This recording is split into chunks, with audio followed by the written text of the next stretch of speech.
I hope you guys are having fun watching little clips of The Lion King, and I hope you guys are getting a good message out of it. I know that I have been, as I've been studying and preparing to speak to you guys, I feel like God's really speaking to me through this.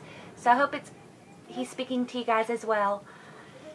And last week we talked about being children of God, and that sometimes our past can throw us off of the path that God wants for us, but we are His children and He has great plans for us.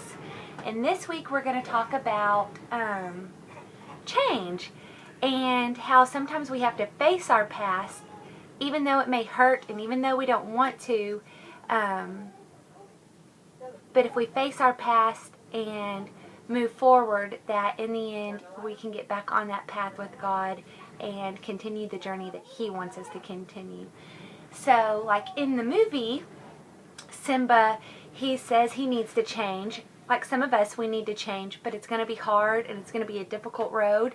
And I think it can be difficult for all of us. Some of us it's going to be easier for, but some of us it's not. Some of us have harder things to change. We have habits, we have sinful desires, we have past histories, or it may be as simple as just changing your mind on what college you want to go to.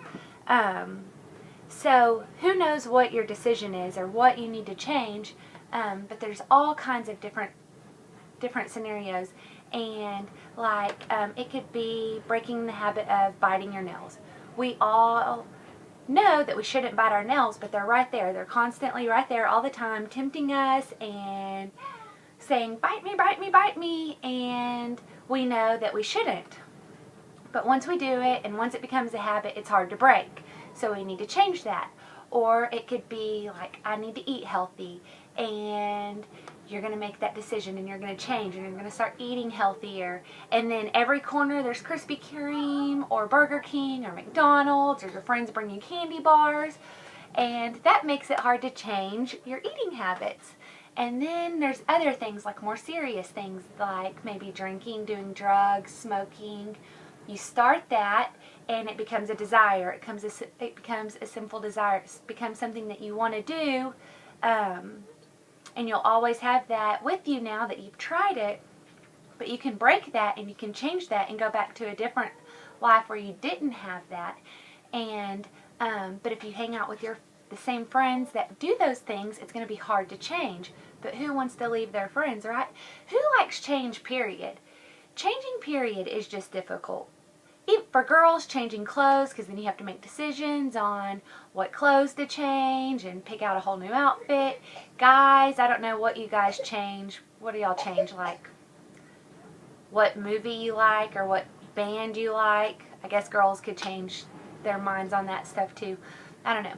But girls are always changing clothes, so that's a good example. I guess guys change clothes a lot too. Anyways, so change can be hard. But if you just look change in the face and say, I'm going to change, I'm not going to let you control me anymore, I'm going to go down this new path, you can do that. You can stop having sex with your boyfriend or your girlfriend and wait until you're married.